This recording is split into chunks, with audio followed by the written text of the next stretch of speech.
Samira, em questão do Botox, ele tem que ser usado, na verdade, como uma prevenção, né? Ele tem idade, né? Porque eu até ia perguntar a questão da durabilidade, mas como você falou, depende muito da vida, da qualidade de vida e como a pessoa se comporta, né? Mas a questão, ele tem alguma idade para começar a fazer essa prevenção? Então, ele serve como uma prevenção, sim. A gente deve utilizar quando começa com marcas de expressões mais fortes, antes que marque, porque daí depois que tu já tem uma ruga estática, que a gente chama, que é aquela ruguinha que mesmo sem a pessoa se mexer a gente vê que tem, ela já fica mais difícil de ser tirada, né? Então a gente teria que fazer outros tratamentos para tirar o Botox, já não tira mais. Por exemplo, tive uma paciente que ela tinha um cabelo extremamente oleoso e ela não sabia. Ela achava que era oleoso, mas ela achava que o problema era a queda do cabelo dela.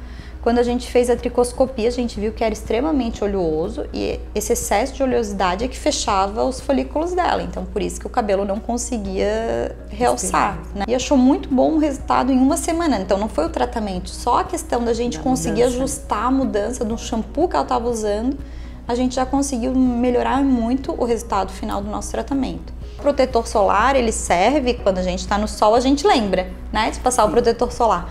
Mas ele serve para o calor também, serve para quem trabalha home office em casa.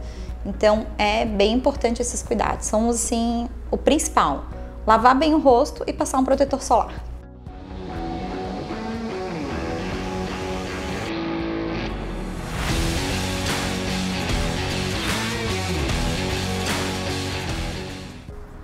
Olá pessoal! Hoje vamos ter mais um bate-papo sobre qualidade de vida e bem-estar. Mas antes, gostaria de saber se vocês estão seguindo o canal. Caso não, vão lá, se inscrevam, deixem seus likes, seus comentários e compartilhem também com seus amigos. Vamos lá então?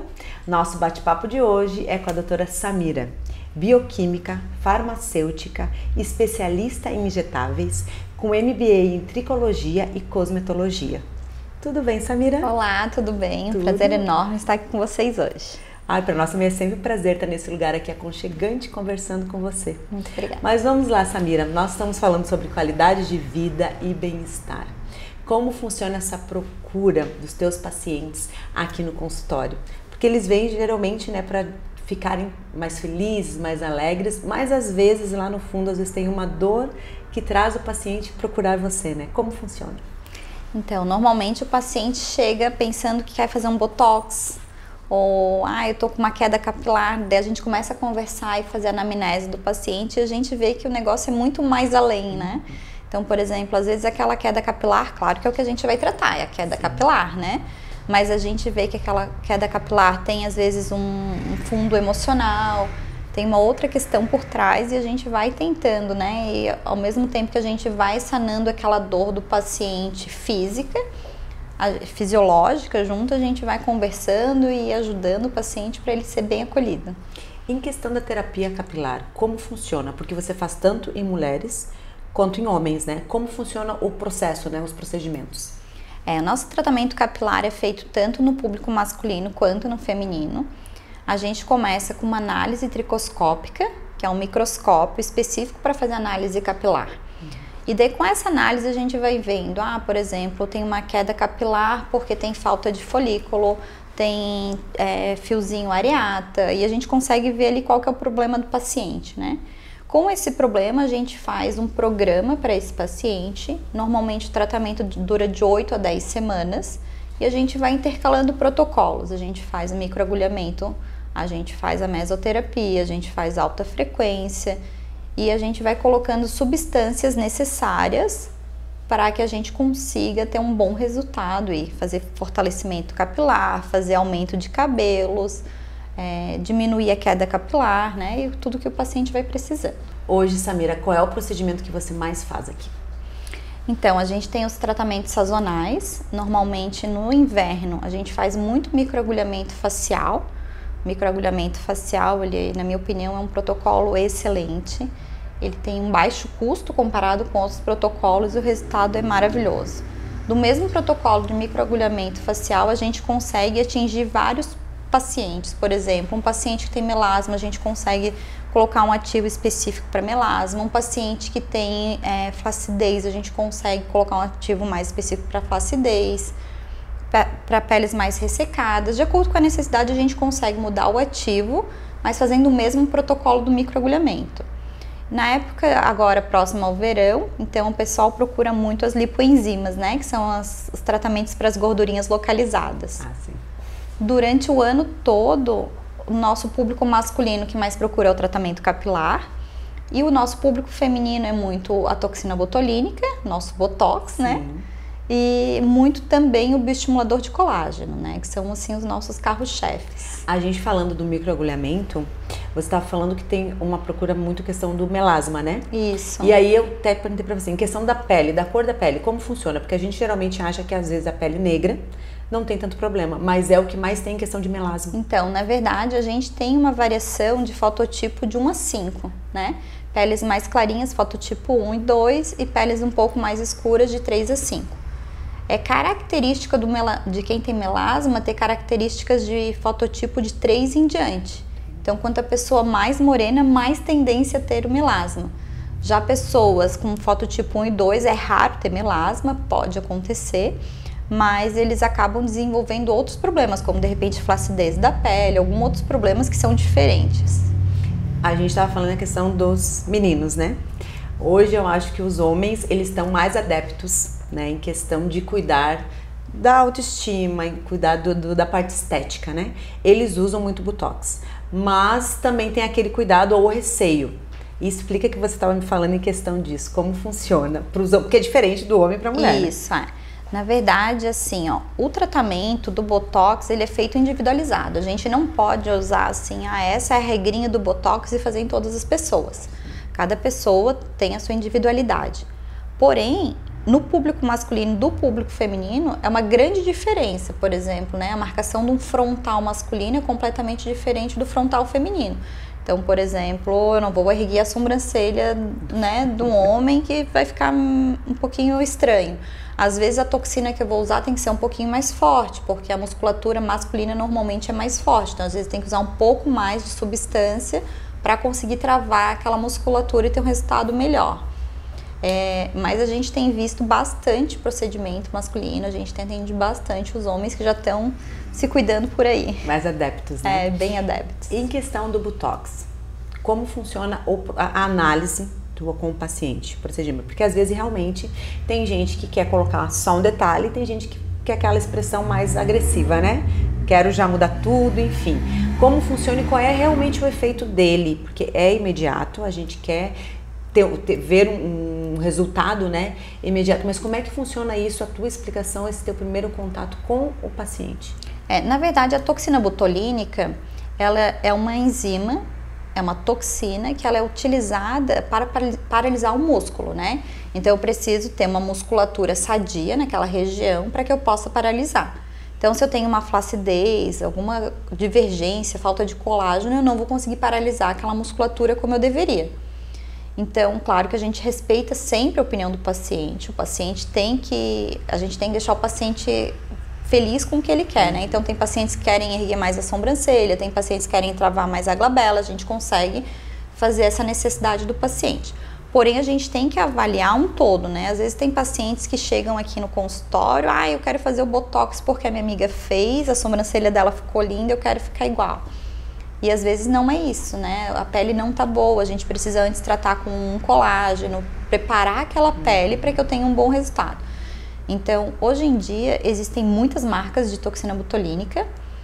O mais famoso é o Botox, né? Que é o nome que a gente dá, mas é o nome comercial.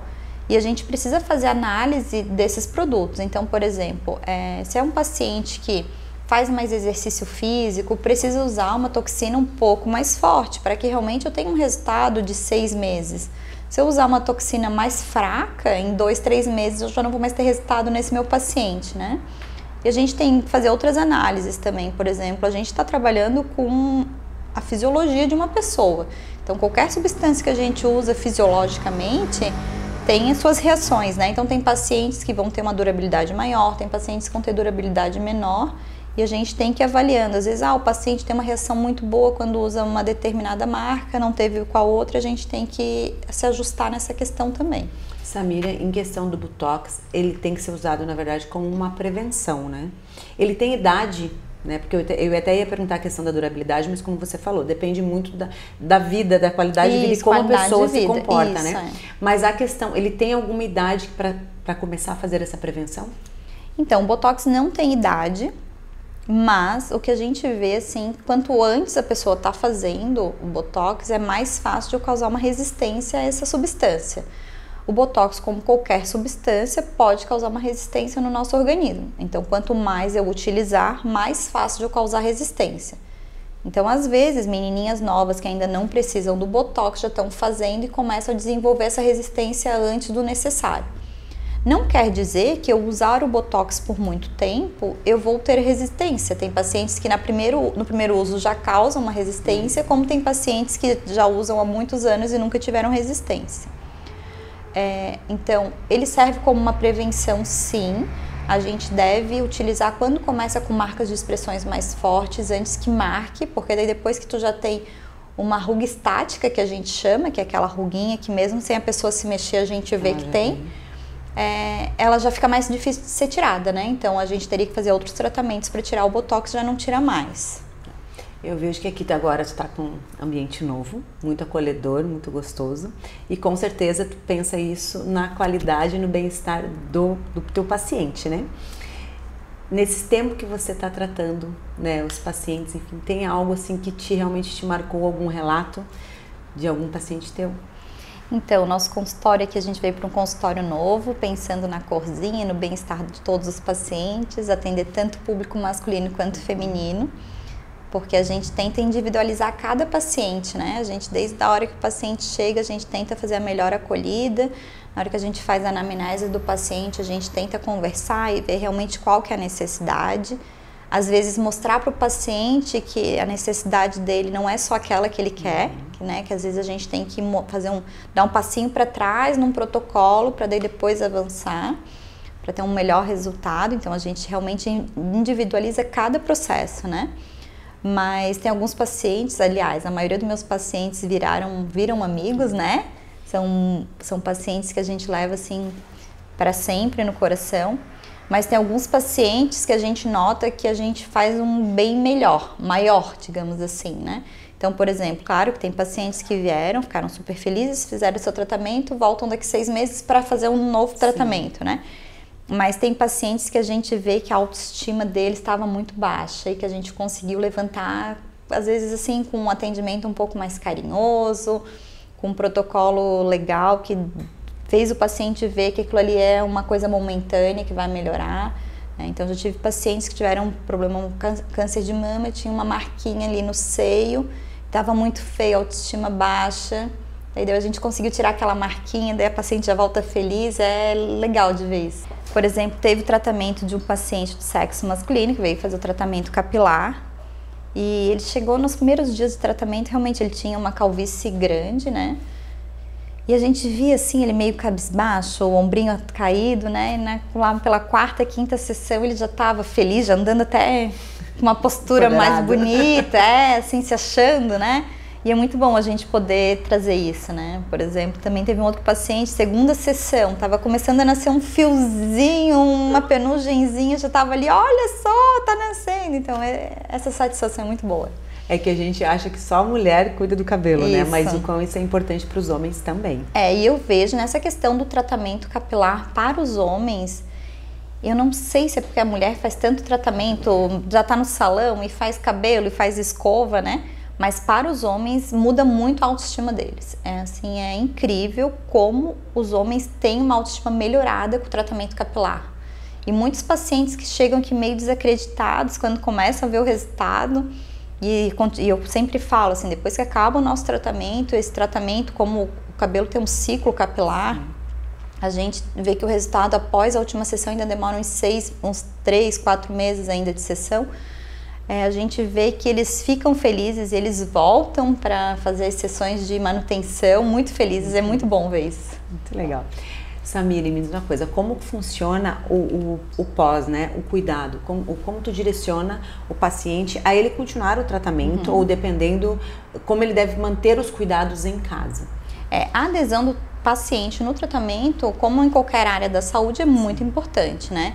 Então, o home care, nessa nossa área da estética, é indispensável. Normalmente, o que eu faço? Quando o paciente começa um tratamento aqui conosco, a gente já procura formular as fórmulas necessárias ou tentar enquadrar a rotina dele do dia a dia do home care para que tenha uma manutenção do tratamento, né? Por exemplo, quando eu faço tratamento capilar, eu vou querer que meu paciente nas próximas semanas faça uso de um determinado produto, às vezes eu preciso que altere o shampoo que está utilizando, e a gente tem essa conversa e a gente vai ajustando, né? Qual que é o shampoo que tu usas? Por exemplo, tive uma paciente que ela tinha um cabelo extremamente oleoso e ela não sabia. Ela achava que era oleoso, mas ela achava que o problema era a queda do cabelo dela. Quando a gente fez a tricoscopia, a gente viu que era extremamente oleoso e esse excesso de oleosidade é que fechava os folículos dela. Então, por isso que o cabelo não conseguia realçar, né? E ela fez a mudança do shampoo. Eu falei, em vez de tu usar esse shampoo, vamos usar esse outro para oleosidade, não para queda. Na primeira semana, ela já conseguiu diminuir muito a lavação do cabelo e achou muito bom o resultado em uma semana. Então não foi o tratamento, só a questão da gente conseguir ajustar a mudança do shampoo que ela estava usando, a gente já conseguiu melhorar muito o resultado final do nosso tratamento. Então é isso que a gente procura sempre fazer, ajustar sempre o home care com o nosso tratamento para ter uma adesão melhor. E é o que eu sempre digo, né, Samira? Tipo, esse autocuidado que a gente tem e procura, e tá tudo bem, né? Porque é muito bom realmente a gente se sentir muito bem. Mas a gente tem que procurar um profissional qualificado que vá realmente te cuidar, não só te tratar. Exatamente. Para não ser igual como a gente tá falando, né? Isso é muito importante, né? Exatamente. Hoje em dia no ramo da estética tem crescido muito, é enorme, né? Hoje em dia a estética tá aumentando. Ao mesmo tempo que está aumentando a estética e a procura, antigamente a gente via que era um protocolo muito elitizado, apenas uma classe alta que tinha acesso aos protocolos. Hoje em dia a gente vê que não tem mais classe, pessoas de todos os níveis conseguem fazer os seus tratamentos, né? A gente tem visto que tem muito profissional despontando nessa área. E é de extrema importância a pessoa ter o conhecimento, né? Porque assim, hoje em dia tem vários cursos técnicos ou cursos online e as pessoas às vezes não têm aptidão para fazer aquele procedimento e fazem. E na questão de estética, como qualquer procedimento de saúde, pode acontecer suas intercorrências. A intercorrência, a pessoa tem que estar apta a resolver o problema, né? Porque a gente, quando trabalha com um ser humano, com saúde, a gente tem que estar preparado para isso. Então a gente tem que ter bons profissionais preparados para fazer os procedimentos. Além disso, mas o procedimento deu errado porque foi aplicado no lugar errado, ou a diluição do produto não foi feita correta.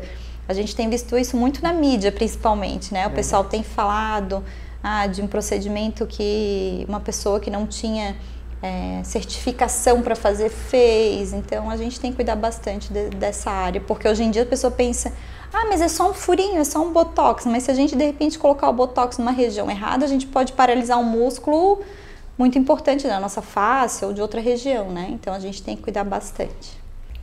Samira, qual dica geralmente que você dá para os teus pacientes, né? E que agora a gente pode tornar público, para ter esse cuidado em casa? Então, na verdade, assim, cada paciente tem seu tipo de pele e suas necessidades, né? Então eu costumo sentar com o meu paciente, ver quais são as necessidades deles, o que eles fazem de home care. E às vezes a gente faz uma análise, a gente manda manipular algum produto, alguma coisa para estar bem de acordo.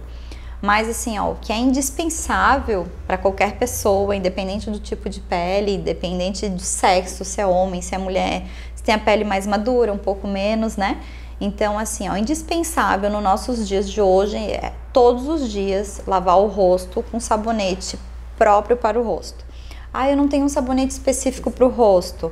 Sabonete neutro, sabonetinho de bebê, sabe? Sabonetinhos específicos de bebê, faz a limpeza do rosto, já é o suficiente. Claro que se a pessoa já tem o uso de um sabonete melhor, né, mais de acordo para a sua pele, perfeito. Mas o neutro já ajuda bastante. E outra coisa que é indispensável e todos os dias, até para quem trabalha em casa, porque essa luzinha atrapalha muito a nossa pele. Pessoas que têm fototipo um pouquinho mais alto, é o uso de protetor solar. As pessoas têm o costume de pensar que é apenas o sol que mancha a pele, e na verdade não é o sol que mancha a pele. O que mancha a pele é o excesso de calor. Então, por exemplo, eu tenho uma paciente que está fazendo tratamento comigo de melasma, agora nessa época ela parou por causa do calor, mas ela é cozinheira. E daí eu expliquei para ela, olha, é difícil a gente tratar, porque ele tá sempre ali todos os dias com aquela calor, né? E ela falou, ai, mas eu quase não pego sol, mas eu digo, não é o sol, é o calor. Então, mesmo quando tu estiveres trabalhando na cozinha, protetor solar. E repassar o protetor solar, né? Então, não é só passar uma vez, não é passar uma dia, vez e né? esquecer. Então, assim, ó, o protetor solar, ele serve, quando a gente tá no sol, a gente lembra, né? De passar o protetor solar. Mas ele serve para o calor também, serve para quem trabalha home office em casa. Então, é bem importante esses cuidados. São, assim, o principal. Lavar bem o rosto e passar um protetor solar.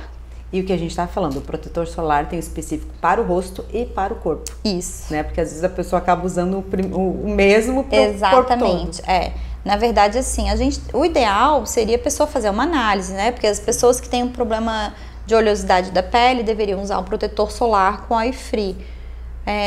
Peles mais normais podem utilizar qualquer tipo de protetor solar para o rosto, né?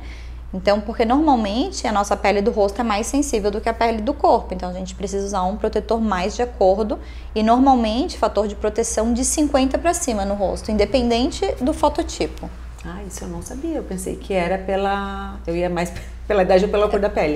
No corpo sim, mas no rosto é recomendado de 50 para cima e pessoas, então esse que é um grande problema, assim, ó, como a pessoa que tem a pele mais escura tem tendência a desenvolver melasma, a pessoa deveria sempre usar um fator de proteção solar de 50 para cima e normalmente não é o que acontece. Exatamente. A pessoa mais moreninha acha que um 15, 20 tá bom, né? E não precisa. E hoje em dia também existe o protetor solar via oral, né? Ele é um protetor solar, que é um comprimido, na verdade, ele é conhecido como protetor solar, mas ele é um comprimido. Esse comprimido a gente manda manipular em diversas farmácias e ele serve principalmente para as pessoas que têm tendência a manchar a pele. Então ele é um protetor interno, digamos assim, né? Então as pessoas que têm mais tendência a fazer melasmas devem, além de usar o protetor externo, usar o protetor interno. Isso também eu não sabia. Aprendi agora contigo, É sabia? bem interessante, é uma substância nova, já tem no mercado há Mas algum isso tempo. manda manipular conforme a pessoa, Exatamente, conforme a pessoa é Ah, individualizado. tá. Mas pessoas que têm esse problema de ter mais característica de formar melasmas é bem indicado. Samira, tem algum procedimento que o teu paciente venha no consultório quer fazer, mas pode ser que ele não tenha o resultado esperado, né? Tem algum motivo para isso acontecer? Sim, existem vários procedimentos, na verdade tudo que é fisiológico, né? A gente fala de fisiologia do corpo no geral, a gente tem contraindicações, né? Algumas contraindicações são o uso de anti-inflamatórios. Normalmente, para a gente desenvolver o colágeno na nossa pele, a gente causa um mini processo inflamatório no nosso organismo. Então, a pessoa que faz um microagulhamento, que faz um bioestimulador de colágeno, que usa botox, não é recomendado que faça o uso de anti-inflamatório. Outro procedimento também, às vezes a pessoa tem deficiência de zinco, às vezes tem deficiência de B12, né, de algumas vitaminas. Então, a paciente vem e faz algum procedimento e o resultado não ficou legal. A gente tem que ir mais a fundo, às vezes a gente tem que fazer uma análise laboratorial do paciente para ver o que está com falta naquele tratamento, né? Então, a gente tem que olhar o paciente inteiro, não só naquele ponto específico, né? Por exemplo, também, o tabagismo e o excesso de álcool, eles causam grande quantidade de radicais livres no nosso organismo. Isso faz com que a gente não tenha produção de colágeno. A produção de colágeno cai muito. Então, se a pessoa faz o tratamento, mas faz um grande uso de álcool, né? Ou não se cuida muito bem na alimentação. Tudo, né? Água, por exemplo, hoje em dia, praticamente todos os nossos protocolos, eles são feitos para que o nosso corpo a longo prazo absorva, né? Não é feito nenhum protocolo para que dure eternamente. Sim. Né? Então, tudo é absorvido. Então, eles são tudo hidrossolúveis. Quanto menos água a gente tiver no nosso organismo, menos interação a gente vai ter daquela molécula da substância que a gente está usando ali com o nosso corpo. Então, acaba não tendo resultado legal também. Então, fazer o uso de água, né? Bastante quantidade de água, bons hábitos de saúde, ter uma alimentação regrada. Então, esses detalhes fazem muita diferença no resultado final. É o que a gente sempre diz, não existe milagre. Não existe milagre. Tudo tem que ter um processo.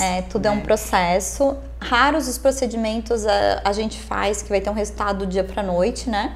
Normalmente a gente, por exemplo, um bioestimulador de colágeno, ele é super recomendado, é um tratamento maravilhoso. Tudo que é mulher, homem, a partir dos 30 anos, deveria fazer pelo menos uma vez por ano. Porém, ele demora, não é uma coisa visível, né? A gente vai fazer o protocolo, dali 20 dias, 40 dias, tu começa a sentir que a tua pele tá ficando bonita, tu começa a ter um viço mais bonito na pele, a textura começa a melhorar. Em 6 meses que tá no auge, né? Então a gente tem que saber que assim, nenhum protocolo é de imediato. Tirando o preenchimento, que a gente consegue ver de imediato, nenhum protocolo é de imediato. E todo cuidado em casa, todo como cuidado. você falou. Questão de alimentação, de exercício, enfim, né? Vitaminas é o que fazem todo o que a gente pode fazer para dar todo esse resultado específico. Isso mesmo. Né?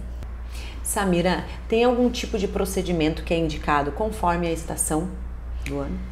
Normalmente, todos os procedimentos a gente recomenda que o paciente fique em torno de 24 horas sem pegar sol, porque a gente causa alguma lesãozinha, né? E não é por causa do procedimento em si, é por causa do machucadinho. Então, por exemplo, se tu vai perfurar uma região, pode ser que tu pegue sol e fique manchadinha aquela região.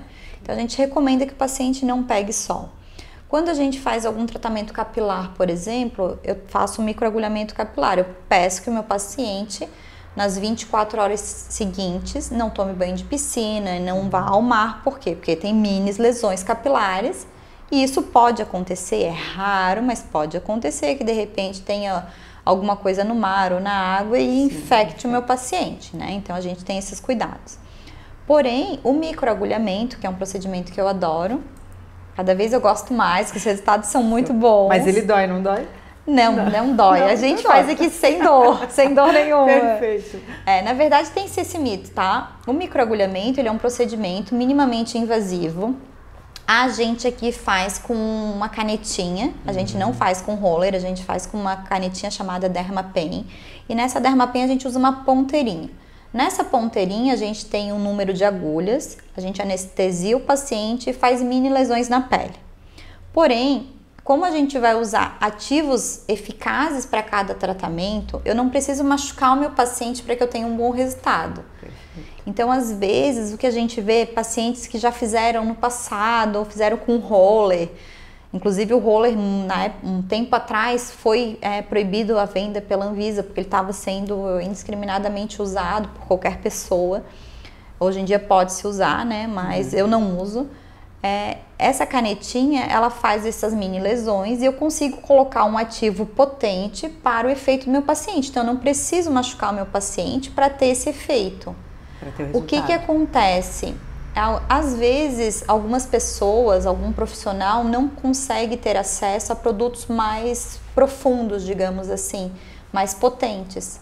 Então, como não tem acesso a esse produto, talvez tenha que machucar um pouquinho mais a região para tentar, daí pelo lado físico do microagulhamento, ter um resultado bom.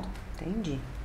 E realmente, então, é um mito, porque a gente acha, né, vou fazer microagulhamento e vou sentir a dor. Não. Na verdade, como você falou, na verdade, já vários pacientes já vinham aqui, assim, preparados para sentir a dor. Minha sobrinha morre de medo de agulha e ela tá louca para fazer o microagulhamento, só que agora essa época a gente não quer que faça, porque eu falei para ela, vamos esperar passar a época quente. E ela tinha medo de fazer por isso, porque ela falou que ela já teve alguma amiga que fez e sentiu muita dor e ela estava morrendo de medo da dor. Daí eu expliquei pra ela, a mãe dela veio, fez o procedimento, não sentiu nada, ela já tá querendo marcar o dela. Ai, ótimo, sem dor. Sem dor. Sem dor e com um efeito bom, tá tudo certo.